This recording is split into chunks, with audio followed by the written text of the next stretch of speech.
अस्सलाम वालेकुम dear students, कैसे हैं आप सब। मैं हूं गुलाम मुर्तजा, आपका फिजिक्स टीचर। आप तमाम लोगों को आपके अपने ही चैनल फिजिक्स पॉइंट पर जीएम सर के अंदर वेलकम करते हैं। बेटा आज हमारा जो टॉपिक है, जो आज हम डिस्कस करेंगे, वो हमारे पास है आर्टिफिशियल ग्रेविटी। बेटा ये जो वर्ड सुनते ही हमारे माइंड में एक कंसेप्ट आता है, हमारे माइंड में एक बात आती है कि आर्टिफिशियल ग्रेविटी का मतलब ये कि हमने अपनी तरफ से कोई चीज पैदा करनी है। क्योंकि हमारे पास आर्टिफिशियल का मतलब होता है एक मसनूई चीज जो इंसान बनाता है, जो मैन मेड होती है। और ग्रेविटी तो आपको खुद ही पता है कि ग्रेविटी हमारे पास एक ग्रेविटेशनल पुल है। और ये कैसा पुल है? ऐसा पुल जिसकी वजह से जो चीजें हैं वो जमीन की तरफ अट्रैक्ट होती हैं। अब ये ग्रेविटी एक नेचुरल चीज है और इस नेचुरल चीज को प्रोड्यूस करना, ग्रेविटी जो है एक फोर्स है और इस फोर्स को प्रोड्यूस करना इंसान के बस की बात नहीं। ये अल्लाह पाक की जात है, जिसने ये प्रोड्यूस की हुई है, सिर्फ वही प्रोड्यूस कर सकता है, बाकी इंसान नहीं प्रोड्यूस कर सकता। तो फिर सर ये आर्टिफिशियल ग्रेविटी क्या चीज है? बेटा याद रखना है कि आर्टिफिशियल ग्रेविटी कुछ भी नहीं है। आर्टिफिशियल ग्रेविटी सिर्फ एक ग्रेविटी लाइक इफेक्ट है। आर्टिफिशियल ग्रेविटी ग्रेविटी नहीं है, बल्कि ग्रेविटी लाइक इफेक्ट है। अब मैं जो वर्ड यूज कर रहा हूं ग्रेविटी लाइक इफेक्ट, ये आपने बड़ी अच्छी तरह समझना है। बड़े याद रखिएगा, जब भी आप चीजें आप किसी हाइट से फेंकते हैं तो चीजें जमीन की तरफ अट्रैक्ट होती हैं। वो किस वजह से अट्रैक्ट हो रही है? ग्रेविटी की वजह से अट्रैक्ट हो रही है। तो याद रखना है कि हमारे पास कि ग्रेविटी लाइक इफेक्ट सिंपल ये कि हमारे पास जो ग्रेविटी का इफेक्ट है, ग्रेविटी का इफेक्ट क्या है? चीजों को अट्रैक्ट करना, अट्रैक्शन। तो ग्रेविटी लाइक इफेक्ट क्या है? ग्रेविटी लाइक इफेक्ट हमारे पास सिंपल अट्रैक्शन है दो ऑब्जेक्ट्स के दरमियान। अगर इस वक्त मैं जमीन के ऊपर खड़ा हूं तो जमीन और मेरे दरमियान एक फोर्स ऑफ अट्रैक्शन है जिसने मुझे जमीन के ऊपर सस्टेन किया हुआ, स्टे करवाया, रुका, मैं खड़ा हुआ हूं। तो इसका मतलब है कि जमीन और मेरे दरमियान फोर्स ऑफ अट्रैक्शन। अट्रैक्शन जो है ये हमारे पास ग्रेविटी जैसा इफेक्ट है। अट्रैक्शन जिन दो मर्जी चीजों के दरमियान हो, चाहे फिर वो हमारे पास दो ऑपोजिट चार्जेस के दरमियान हो, ये भी हमारे पास ग्रेविटी लाइक इफेक्ट है क्योंकि अट्रैक्शन आ रही है। चाहे हमारे पास हमारे पास ऑपोजिटली चार्ज के नहीं, ऑपोजिटली मैग्नेट के दरमियान हो, तो वहां पर भी हमारे पास अट्रैक्शन आती है। तो ये भी हमारे पास ग्रेविटी लाइक इफेक्ट है। तो हम ये कह सकते हैं कि जहां पर भी दो चीजें आपस में अट्रैक्ट हो रही होंगी या आपस में चिपकी हुई होंगी, वहां पे हमारे पास ग्रेविटी लाइक इफेक्ट प्रोड्यूस होगा। अब एक्चुअली मैं आपको अगर एक सादा सी मिसाल देके समझाऊं तो मेरे पास ये गिलास है और अगर इस गिलास के अंदर एक थोड़ा सा मैंने पानी लिया हुआ है और इस पानी को अगर मैं इस के एक्सिस के अंदर घुमाऊं तो क्या होगा? ये जो पानी है, पानी अपनी बाउंड्री के गिर्द चिपके, हमें ऐसे नजर आएगा कि ये जो पानी है ये हमारे पास घूम तो रहा है अपनी बाउंड्री के साथ साथ, लेकिन अपनी बाउंड्री के साथ चिपक भी रहा है। तो इसका मतलब है कि हमारे पास ये जो पानी और ये जो गिलास की जो बाउंड्री है, इन दोनों के दरमियान जो हमारे पास अट्रैक्शन है वो हमारे पास एक ग्रेविटी लाइक इफेक्ट है। और इसी तरह की चीज आज हम पढ़ेंगे कि जब भी आपने एक ग्रेविटी लाइक इफेक्ट पैदा करना हो तो जिस चीज के अंदर आपने पैदा करना है तो आप उस चीज को उसी एक्सिस के घुमाना शुरू कर दें। तो वो जब चीज घूमेगी तो वहां पे एक अट्रैक्शन पैदा होगी दो चीजों के दरमियान। वो कैसे पैदा होगी वो भी आपको मैं थोड़ी देर में समझाता हूं। अब हम चलते हैं इसके आर्टिफिशियल ग्रेविटी की डेफिनेशन की तरफ। आर्टिफिशियल ग्रेविटी क्या है? Artificial gravity is a gravity like effect. Artificial gravity क्या है?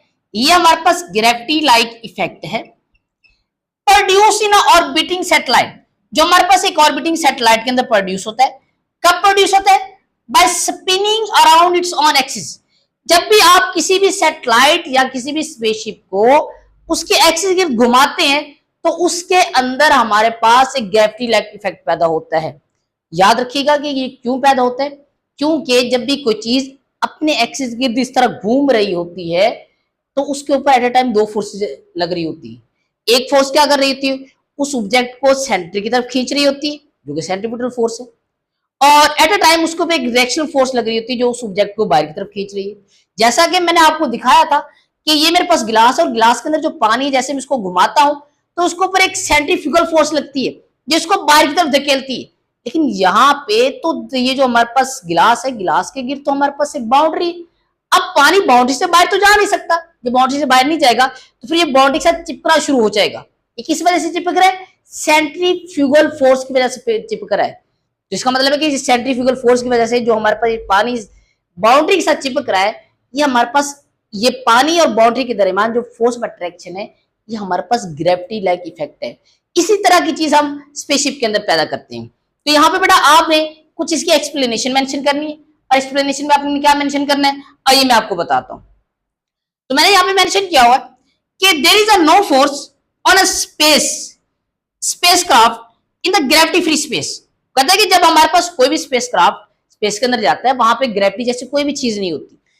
और कहते हैं कि if the spaceship is stay in the orbit for the long time the weightlessness create a lot of problem. Actually बेटा आपने याद रखना है कि जब भी हमारे पास काफी सारे एस्ट्रोनॉट्स स्पेस के अंदर जाते हैं, कुछ हमारे पास एक्सपेरिमेंट परफॉर्म करने के लिए, तो ऐसा लगता है एस्ट्रोनॉट्स को वहां पे इस तरह फ्लाई कर रहे हैं। बेटा कुछ देर के लिए तो एस्ट्रोनॉट्स के लिए बड़ा मजे वाला सीन होता है कि कोई फ्लाई करके इधर जा रहा है, कोई इधर जा रहा है, कोई इधर जा रहा है। कभी वो सेब खाने चाहते हैं तो सेब भी जी फ्लाई करता हो, कभी उधर जा रहा है, कभी उधर जा रहा है, बड़ी मुश्किल से वो पकड़ते हैं फिर खाते हैं। मतलब कुछ देर के लिए तो उनके लिए बड़ा चार्मिंग सीन होता है। लेकिन वो जो एस्ट्रोनॉट्स जमीन से गए होते हैं वहां पर स्पेस स्टेशन में, वो इस चीज के लिए आदी नहीं होते कि हम क्या जमीन के ऊपर इधर उधर घूम रहे, नहीं घूम रहे, बल्कि हम तो किसी जगह पे जमीन के साथ अट्रैक्ट होके हम सारे काम परफॉर्म कर रहे हैं। तो हमारा ऐसा, हमारी नेचर ही नहीं है कि हम वहां पे फ्लाई करके घूम फिर के हम क्या करें, अपने कोई ना कोई एक्सपेरिमेंट परफॉर्म करें। तो कुछ देर के लिए ये जो सीन है वो हमारे पास एस्ट्रोनॉट्स के लिए बड़ा चार्मिंग लग रहता है। लेकिन उसके बाद उनको ये जो हमारे पास सीन है उड़ने वाला, वो उनको ये ऑकवर्ड सा लगना शुरू हो जाता है।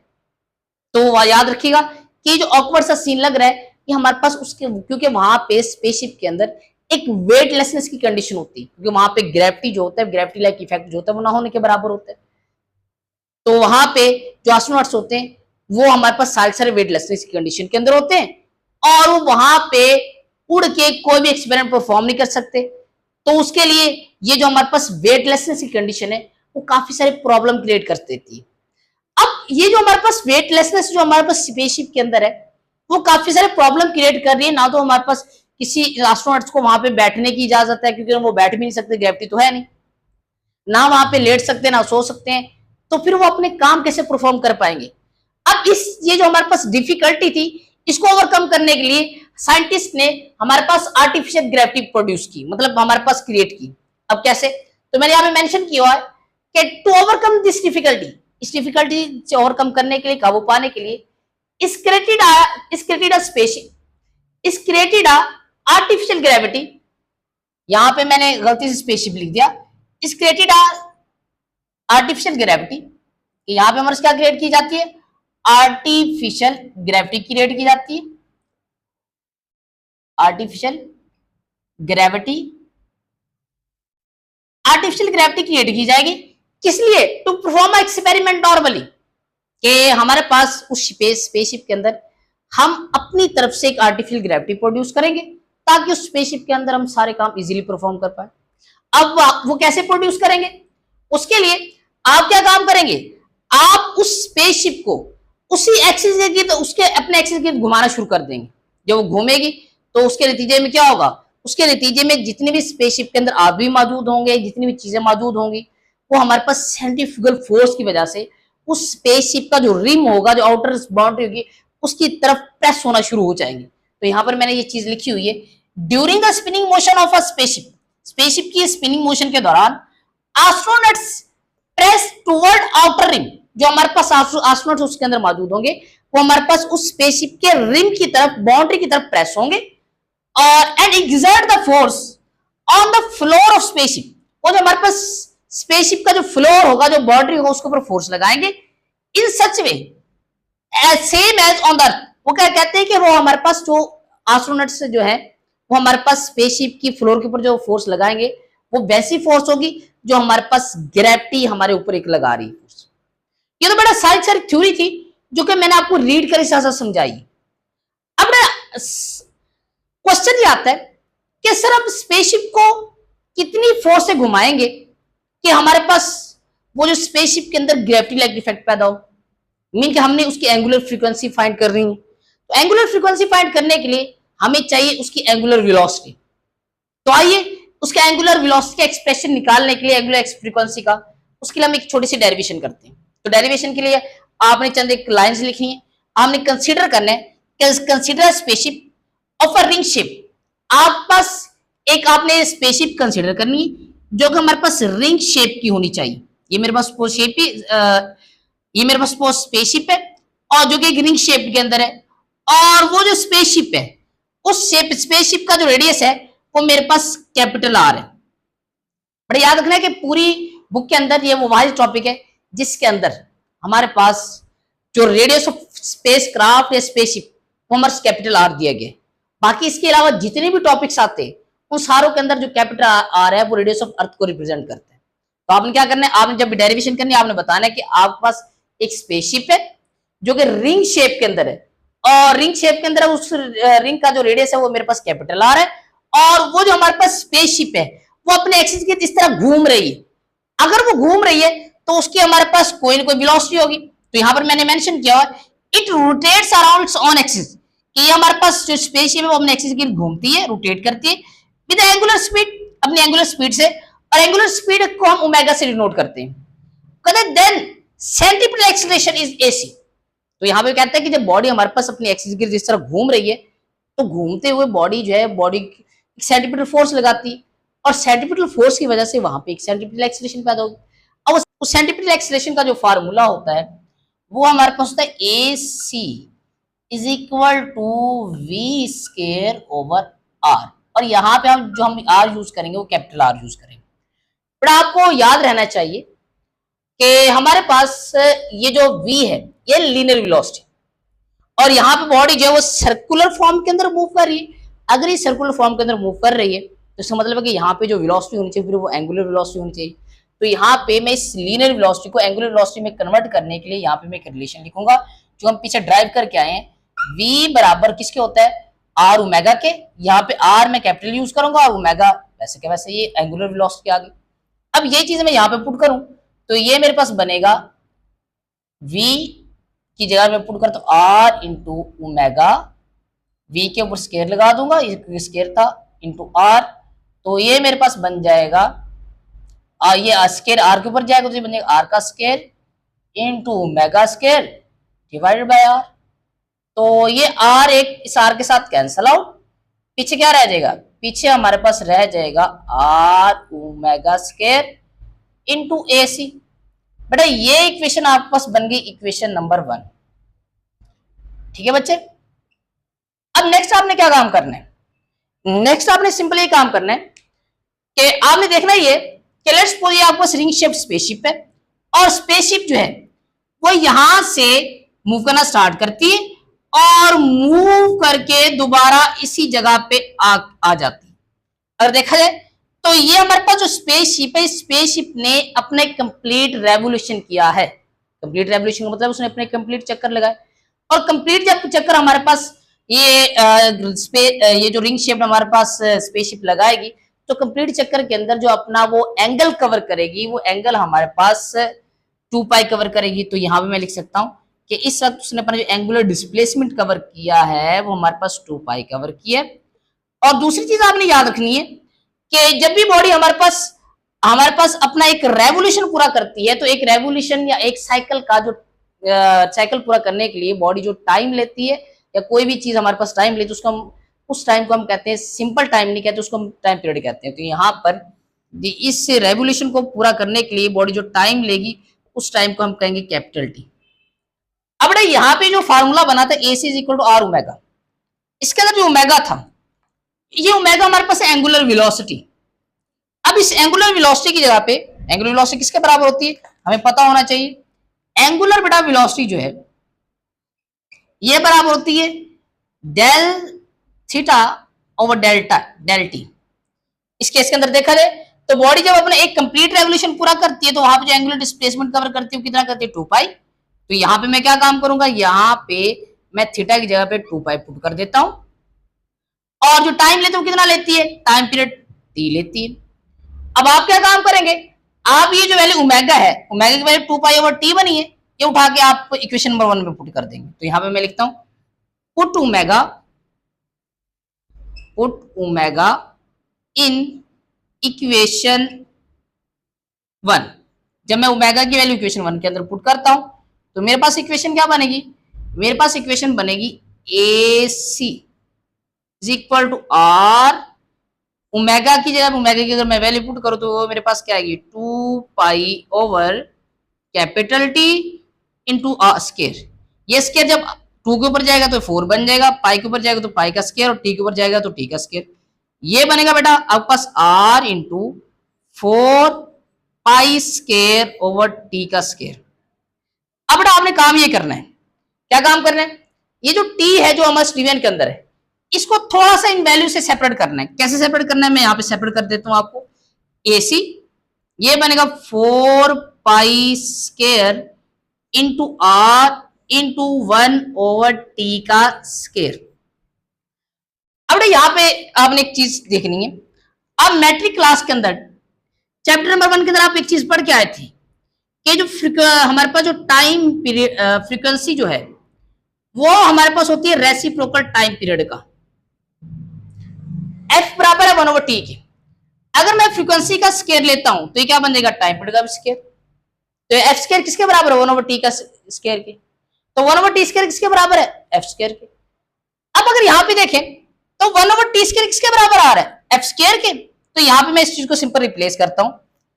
अगर मैं रिप्लेस करूं तो ये क्या बनेगा, ये बनेगा 4 pi square into R, 1 over T square बेटा बराबर है एफ स्केयर के। तो यहाँ पे आप क्या लगा देंगे, यहाँ पे लगा देंगे एफ का स्केयर, और ये एसी वैसे का वैसे फार्मूला। तो फ्रीक्वेंसी एफ के साथ हमारे पास ये फैक्टर जो है वो क्या हो रहा है, यहाँ पे मल्टीप्लाई हो रहा है। अगर एक किलो की साइड पे लेके आऊंगा तो क्या हो जाएगा डिवाइड। तो ये क्या बनेगा, ये बनेगा हमारे पास AC divide by 4 pi square into R is equal to F का स्केयर। एक्चुअली मैंने यहां पे एफ स्केयर की मेरे पास वैल्यू आई है 1, ये वाली आई है। अब मैं एफ स्केयर तो नहीं निकालना, मैं तो एफ अकेला निकालना है। एफ अकेला निकालने के लिए आप क्या करेंगे, आप दोनों साइड पे स्क्वायर रूट ले लेंगे by taking square root, by taking square root. आप स्क्वायर रूट लेंगे और जब आप स्क्वायर रूट दोनों साइड पे लेंगे तो ये मेरे पास बनेगा A C divide by 4 pi square into R F का स्क्वायर। इसका मैं स्क्वायर यहां इस साइड पे भी लेता हूं और इस साइड पे भी लेता हूं। बड़े ये स्क्वायर तो स्क्वायर रूट के साथ कैंसिल आउट, और जब हमारे पास ये अंडर रूट एसी के ऊपर जाएगा तो एसी रहेगा। जब ये अंडर रूट 4 के ऊपर जाएगा तो क्या बन जाएगा 2। जब ये अंडर रूट हमारे पास पाई स्क्वायर के ऊपर जाएगा तो ये स्क्वायर इस स्क्वायर के साथ कैंसिल आउट हो जाएगा, तो पीछे क्या रह जाएगा 2 पाई रह जाएगा। और ये आर के ऊपर जाएगा तो इस तरह की फॉर्म बनेगी। मैं यहाँ पे बना देता हूं, ये बनेगी हमारे पास 1 over 2 pi into under root A C over R. ये हमारे पास बन गया एफ की वैल्यू। अब ये हमारे पास फार्मूला में क्या बताता है, ये फार्मूला ये बताता है कि आपका जो रिंग शेप्ड हमारे पास स्पेसक्राफ्ट है, अगर आपको उसका रेडियस पता है तो अगर आप उस रेडियस की वैल्यू यहां पे पुट करेंगे और उसकी सेंटीमीटर एक्सीलरेशन की वैल्यू यहां पे पुट करेंगे तो आपके पास उस स्पेसक्राफ्ट की एंगुलर फ्रीक्वेंसी आज एक्सप्रेशन। अगर मैं चाहता हूं कि मैं स्पेसक्राफ्ट के अंदर ग्रेविटी लाइक इफेक्ट पैदा करूं जमीन जैसा, तो मुझे उस ऑब्जेक्ट को या उस हमारे पास जो स्पेस क्राफ्ट है उसे जो मुझे इस एक्सेलरेशन से घुमाना चाहिए, ग्रेविटेशनल एक्सेलरेशन से घुमाना चाहिए। तो यहां पे आपने सिंपल क्या करना है, आपने यहां पे इस फार्मूले में ए की जगह पे रिप्लेस करना है जी। जब ए की जगह पे जी रिप्लेस करेंगे तो ये फार्मूला बन जाएगा 1 over 2 pi under root G over R is equal to F. बेटा ये जो आपके पास फार्मूला है ये हमारे पास है एंगुलर फ्रीक्वेंसी का फार्मूला। और ये कौन सी एंगुलर फ्रीक्वेंसी है? ये हमारे पास वो एंगुलर फ्रीक्वेंसी है, अगर आप इस एंगुलर फ्रीक्वेंसी से अगर आप उस स्पेस क्राफ्ट को घुमाएंगे तो उस वक्त उसके अंदर जो हमारे पास आर्टिफिशियल ग्रेविटी पैदा होगी वो हमारे पास सेम एज इट इज वैसी ही होगी जैसे हमारे पास अर्थ के ऊपर है। क्योंकि यहाँ पे मैंने जो जी पुट किया है वो ग्रेविटेशनल एक्सीलरेशन पुट की है। तो ग्रेविटेशनल एक्सीलरेशन के साथ अगर आप किसी भी बॉडी को घुमाते हैं तो उस वक्त वहां पे जो हमारे पास ग्रेविटी लाइक इफेक्ट जो पैदा होता है वो सेम एज इट इज वैसा ही पैदा होगा जैसे अर्थ के ऊपर होते हैं। तो वहां पे जो एस्ट्रोनॉट्स मौजूद होंगे उनको कोई भी हमारे पास मुश्किल पेश नहीं आएगी। किस चीज के लिए? कोई भी काम परफॉर्म करने के लिए, क्योंकि नॉर्मल सारी की सारी वैसी नॉर्मल चीज हो जाएंगी जैसे अर्थ के ऊपर मौजूद होती है। बड़ा उम्मीद करता हूँ कि आपको ये जो लेक्चर है वो बहुत अच्छी तरह क्लियर हो गया हो। अगर आपको कोई भी मुश्किल पेश आती है, कोई भी कंफ्यूजन आती है तो आप कमेंट बॉक्स के अंदर कमेंट करके पूछ सकते हैं। तो अगर आपको ये लेक्चर बहुत अच्छी तरह समझाया है तो आप मेरे चैनल को सब्सक्राइब भी कर दीजिएगा, लाइक भी कर दीजिएगा। और नेक्स्ट लेक्चर तक अल्लाह हाफिज़।